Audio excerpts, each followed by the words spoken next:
Hello and welcome to America's least favorite game show. Are they a trans girl that you know, or is it in your backyard? I'm your host, H2O Sylvie. Let's meet our contestants. Up first, CO2 Goldie. Where are the other contestants? Alright, thank you. For our first question, are they a trans girl that you know, or is it in your backyard? Show me Check Raven. out Sam the Raven. You know, he's a douchebag. Well, I don't get many of those around here, so I'll go with trans girl that I know. Correct. You were at our house party last weekend playing Marth, and everyone hated you. Up next, show me Leaf. Can I ask how it's spelled? No. Oh, right, we had that one film class together last semester. Oh, sorry. That was Leaf spelled L-E-I-F. I was talking about L-E-A-F. So close. For our final question, show me a rotting dead corpse I buried near the sewer drain. Well, I don't remember meeting a... We'll find out the answer after a word from our sponsors. Man, this show sucks. You know, maybe I shouldn't go to the sewer drain outside. Anyways, names are pretty funny, yeah? I would argue that alongside appearance, your name is a huge deciding factor in how you're perceived in your everyday life. Obviously, you're not going around wearing one of these all the time, unless you're stuck at a shitty retail job like yours truly, but your name is undoubtedly extremely important in how you're viewed by the world around you. For example, imagine you're taking orders at a fast food place, and 6 hours into your shift, you ask this seemingly normal older gentleman his name. He then replies with Gay Bowser. Now, you're gonna have to shout out his order and say Gay Bowser, and you're gonna remember Gay Bowser. That's gonna be the story you tell all the new hires. He's not a normal older gentleman anymore, that's Gay Bowser. Your view of him completely 180'd because of his funny name. All this is to say, it's really interesting to me how crucial a role your name plays in how you're seen, but how it's one of the aspects of yourself that you kinda have no control over. Moreover, as a trans person, I've never felt more liberated than when I announced I was changing my name, but I also felt this overwhelming sense of embarrassment and shame. Before we talk about any of that, let's talk about the one place where I'd say most people first entertained the idea of changing their name to better represent aspects of themselves. The internet. Now you're in with the techno set, you're going surfing on the internet. Now look, I'm 20. I've grown up to see the internet expand and become a natural part of our everyday lives, for better or for worse. And I also made my Roblox account in 2013 and picked the username MinecraftRocks656. Would you still click on this video if that was my name? Please tell me you would. Even in my 9-year-old brain, you could see the real decision making coming into play there. I picked something that I thought was cool, Minecraft, expressed my gratitude for it, saying it rocked, and picked some numbers that sounded fun to boot. Of course, there are people that will just make their username their name with a bunch of numbers after it, but often online, with the absence of appearance, your username is often the means in which you're able to express yourself. In this form of interaction, where one cannot see the speaker or obtain even minimal information as sex, approximate age, skin color, race, etc., information which is easily obtainable in face-to-face interactions, nicknames, or usernames, are thus a critical means of presenting ourselves. They are the only initial way of saying who we are in literally one word or one expression. That is from a paper published almost 30 years ago, and while technology has evolved well beyond the scope of what would seem possible since, the same principles are still true to this day. The fact is, online, you only have to share what you want to share about yourself, while still trying to get people to get an idea of who you are, what makes up you. Purely anecdotally here, I'd say there are way more people that do not openly share their face online compared to those who do. You could argue that someone's profile picture plays a bigger role in how they're viewed compared to the username, but profile pictures get swapped around way more often than someone's ad. We all have that one friend on Discord that switches their avatar like multiple times a day, but because their username stays the same, we're able to keep track of them. There's also this uniqueness and sense of importance that comes with choosing a username versus just something like a profile picture. Therefore, I believe more thought goes into choosing the former rather than the latter. What I'm trying to say is, in general, most people don't get to choose what their name is. It's whatever their parents chose for them before they even got a chance to be someone yet. And so, taking back that choice in the form of your funny internet name is really revealing about yourself. After talking to some friends, browsing interaction bait Twitter threads, reading about some studies and articles, I've come to the conclusion that there's really no catch-all answer to how one chooses to express themselves through this funny online name. That in and of itself, I believe to be really telling and really cool. Whether you choose to base it off your own name, base it off some current or past interests, hell, even if you put zero thought into it, it still represents the idea of you that you want others to see. The you that you often don't get to choose. And once again, I just think that whole process is really cool. I love when people have some long story behind how they chose their username based off some inside joke or something that they liked when they were a kid. And it's even funnier when the story is just, I don't know. One thing I often forget is just how weird my username is and how it just doesn't really make any sense to anyone but me. Maybe it's your first time here and you don't care, but I've had viewers and newer friends all ask the same question. What in the world is a CO2 Goldie? To answer this question, I want to take you back to when I was like 11 or 12 and I got really into Pokemon. There was this local library that was right next to a grocery store, and whenever my dad would take me shopping, he dropped me off at the library sometimes while he ran in and grabbed some groceries. At first, I stuck to the typical stuff, Diary of a Wimpy Kid, Big Nate, iFunny perhaps, but slowly my interest started moving towards the tiniest shelf over in the corner, the manga section. There wasn't a very wide selection, and I don't really remember what they had, but I do remember one series that I fell in love with at this time. Pokemon Adventures. This was nothing like the games. There was violence. The characters were, well, they were characters, and I loved it. I would always go to check to see if they had any new volumes, and the ones that I loved the most were the ones during the Heart Gold, Soul Silver era. Particularly, I loved the character of Gold. I thought he was super cool and silly, and to this day, I named my Typhlosion's Expo after his. Not only did I think he was cool here, in the games, I thought his battle against Red was even cooler. Journeying up a mountain with your most trusted partners just to meet the strongest trainer of all time, and then winning, now that was awesome. The first rendition of my username was Gold the Champion with an avatar that followed suit. The earliest evidence I have of this username is this absolute classic from July of 2017. Going forward, I would make Gold the Champion my username on most platforms, most notably on PSN. This is when I got into Overwatch, and while I was in Platinum, I joined a little startup team. We would scrim, stack and queue, talk about meta picks, whatever. It was on this team, though, that I was given the nickname Goldie. That kinda stuck, if you couldn't tell, and soon I renamed my socials to variations of that name. Then on April 10th, 2019, Sony announced you'd finally be able to change your username on PSN for the first time. Let's put a pin in that though, and let me introduce you to my roommate and reoccurring gag in these videos, Dax. Whoa, whoa, too far. We met in 7th grade English and quickly became friends because of a shared bond over this new little game known as Fortnite. Dax and I, or as he was better known at the time, Smiley Face 05, decided it would be cool to have a clan tag to let people know that we were serious business. Fast forward back to that day in April, and I'm sitting in an intro to graphic design class texting Dax back and forth, trying to come up with the coolest clan tag our middle school brains can envision. I sadly don't remember any of the other ones. I kind of wish I did, that would be really funny. But lo and behold, we landed on CO2, the chemical formula for carbon dioxide. I would then go on to get a D on the chemistry final in 10th grade.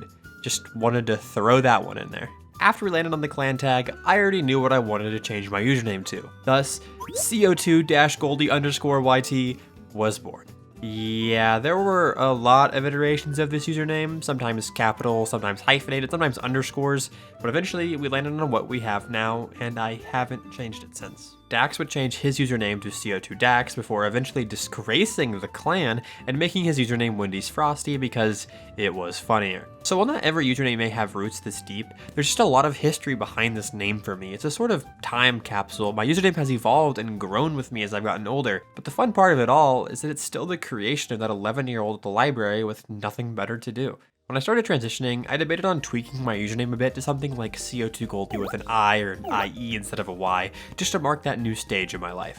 But honestly, my username was already fucking confusing enough. Oh my god, I've heard it all. Co20 Godly, this spelling, Cock Goldie? the list goes on. Pretty much everywhere that has custom usernames separate from the @ I just make it Goldie to make it easier for people, and I also don't feel like getting full named. When I started playing esports for my university, I opted to leave the CO2 out of my quote-unquote official username, just to make things cleaner. It's funny because while everyone else called each other by their first names, I was always just Goldie. The fact of the matter is this: usernames are many people's first ever experience, and playing around with this crucial part of their identity and allows for the exploration of one person's self that they wish to present. Even if you don't think about it too hard, that is a choice in and of itself. That says something about you, and I think that's pretty cool.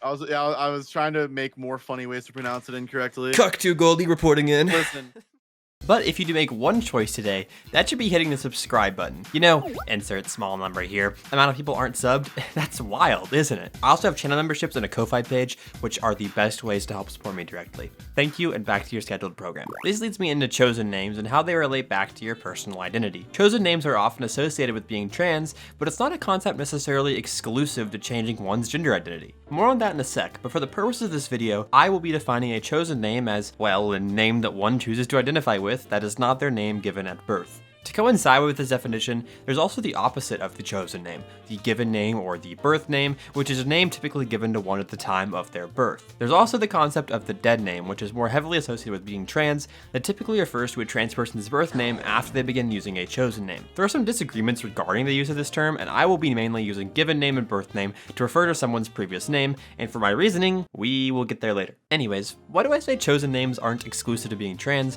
when they're so heavily associated with trans people? Let me paint a scene for you real quick, okay?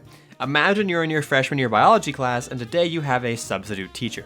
As he's going down the list of names, Marcus, Olivia, Nathan, he gets to the most popular kid in school, Blake Myers. Now, Blake is the coolest of the cool. He has a tricked out tech deck, wears checkered Vans, and his parents pay for cable. Nothing could possibly diminish his rank on the social hierarchy. That is, until the teacher reads out Nigel Myers Jr. That's when it's revealed. It's all been a farce. Blake is his middle name, and we were none the wiser. Fuck you, Nigel Myers Jr. Your tech deck wasn't even that cool. What was I trying to say again? Oh, right. In this case, Nigel goes by Blake because it's cooler. While that is technically still a given name, as it's his middle name, he chooses to have it directly represent him as a person by making it his first name. What about a name that you don't really get to choose, but isn't your birth name? Well, that would be your nickname.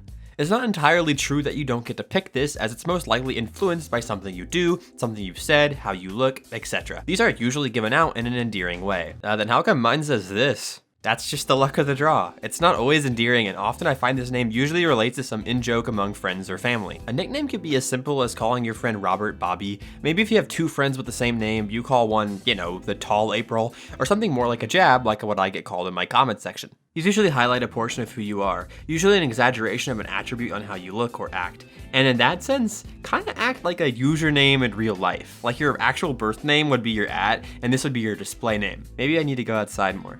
I think more cis people need to change their name. Editor's note, I kind of forgot that people change their last name when they get married, like most of the time. So yeah, I guess they do that, but I'm talking about first name here, okay? I wouldn't say it's taboo per se, but it's definitely not a popular thing to do, even if you really dislike your name. And I believe that should not be the case at all. The US is actually pretty lax when it comes to naming laws. I went to see if there were any funny laws in my state, and all I learned is that I can't update my gender marker. So that's not fun. But hey, in Illinois, you can have numbers in your name. That's funny. From what I understand, the process of actually changing your name is pretty lengthy and time consuming, and I get that when someone changes their name legally, it's kind of a hassle getting all their new documents and getting everything swapped over. I'm sure there's a billion different reasons why the legal name change process can't be easier, but I still think it should require as many resources as it currently does. But obviously, you don't need to legally change your name for it to still be, you know, your name. Most trans people I know, including myself, haven't changed their name legally for the reasons I had just listed. That's why I'm hesitant to call my birth name a dead name. It's not dead by any means. I still have to interact with it when dealing with school stuff, bank stuff, legal stuff. For a name that's supposed to be dead, it sure does like popping back up. Which reminds me of a conversation I had with a family member about a non-binary friend of mine. Now, I had not told this person that my friend identified as non-binary because I knew about the ensuing conversation, and it went about as I had expected when they found out. What I really want to focus on here is how this person reacted to my friend changing their name. Let's call them Robin. So my family member asks, why do people call something else now? I don't get it. I replied saying, well, that's what Robin wants to be called, and so we call them that. Well, did he get it changed legally? No, but because I'm their friend and respect them, that is how I refer to them. That's so stupid. You don't just call someone by a new name because that's what they're comfortable with.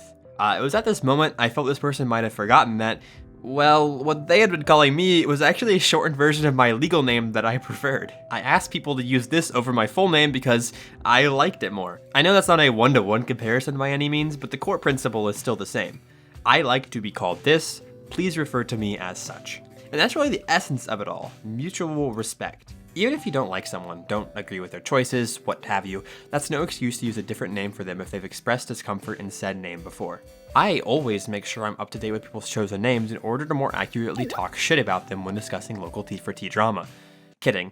A little bit. This isn't meant to be a super research heavy video, but in a study published in October of 2018, researchers found a pretty significant decrease in depression symptoms and suicidal behaviors when one's chosen name was used more frequently. Transgender youth who were able to use their chosen names in multiple contexts reported fewer depressive symptoms and less suicidal ideation and behavior. Use of their chosen name in multiple contexts appears to affirm their gender identity and lower mental health risks that are known to be high in this group. Being looked down upon is a mutual experience among trans people from the conversations that I've had. I kind of went into that in my previous episode on robots. Someone not offering you that same decency that they do someone else by not using your name, that just really hurts. To sum this whole section up, while you are not required to refer to someone by their chosen name, hell, even if they legally changed it, you could just ignore that. It's really just not that hard to do so. If you're unsure about what name to use, just ask. I promise people don't flip out on you like some posts try to lead you to believe. If someone trusts you enough to tell you a name that they'd prefer to go by, that should not be met with contempt. It's really, really scary, and God knows everyone could use a little support right now.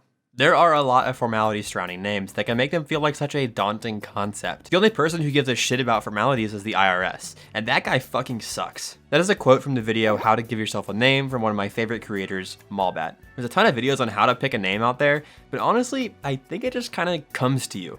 Like, it'll find you in the right moment. I read about some studies about how people went about choosing their names, but I don't really think it's worth reading out all those different tables, because just like with usernames, it's so unbelievably individualized. And that is so fucking cool. I decided to head to the beacon of transgender knowledge, my Discord DMs, and ask my friends how they landed on their names, and the responses were all so unique. But one thing distinctly linked them all together, and that was the fact that it was them. Picked the girl and thought, if I looked like her, I'd want to be called rid of love for that name since I was a little kid. It's pretty short and perfect for someone this bubbly and from a character in Friday the 13th, the game, whose name is Vanessa Jones. I honestly just embraced the name Kay. Like, my friends started calling me that because I had it on my profile. My mom originally wanted to name me Rainbow when I was born, so I just put a non-binary twist to it. I think full name Julia, but I had a friend named Julia, so I went with Juliet, the French spelling, because I'm quirky, the vibe/aesthetic I go for. Before I chose Raven, I was also considering Stacy, because my real name was something that just started as a joke because I was talking to a friend about how I didn't know what to call myself. For so long, I decided to shorten the username to Rel and got attached, lol. Wanted something memorable that had a good definition. Might make it my real name too if given the chance. I smoked like 6 pre-rolls before this. I'm so high. Awesome. It's really cheesy to say that, I get that, but the process of working through your identity, how you want to be perceived, how you can be the best you, is so specific to you that there is no right way to pick a name. Do you want to be the 6th Ava in my contacts list? Go for it. There's a character that you really like, that's all you. As long as you see you in the name that you choose, I don't think you can go wrong with it. I've beat around the bush and saying my own name because, well, that's a fun little thing for the end, but I picked a name that I just took straight from the title of a song from an artist I've been listening to since like middle school. I just thought it was really pretty. For a long time, I really wanted to name myself after a girl from the Pokemon series. Serena, Dawn, May, no real preference, but as I said, this new name just kind of found me at some point, and I knew what I wanted to change my name to for maybe 3 years before I actually worked up the courage to do so. I said your name and appearance are 2 separate parts of your identity that work alongside each other in the beginning of this episode.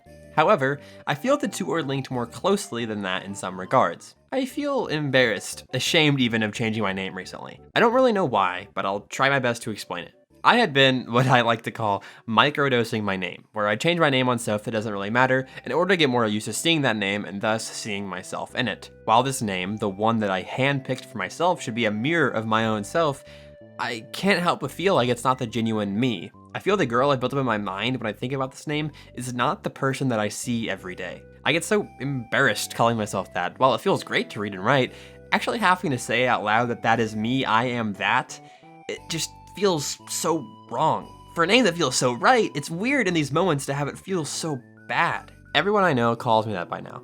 I should have changed it quite a while ago. My friends actually kept trying to get me to change it because I sure as hell do not look like the name I was given anymore. But I kept waiting. I took a step back from writing for a couple of days because I would continue down this line of thinking for way longer than I like to admit, and now having changed my name at school and being surrounded by people who only know me as that, it's actually fine.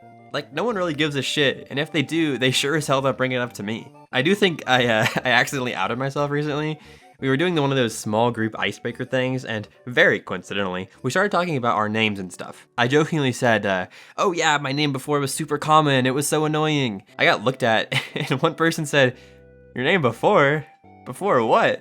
And I was like, oh, fuck, never mind, ignore me. It'll take some getting used to. It's all a part of the process. Sometimes your heart knows what feels right, but your mind isn't quite there. I'll end with one last fun story. You know, my dad doesn't really get it, the whole trans thing, but he does his best to be supportive, and that's really all I can ask for, right? I know when he's at work on break, talking to his coworkers, and he mentioned his daughter who's been working on some film thing in college.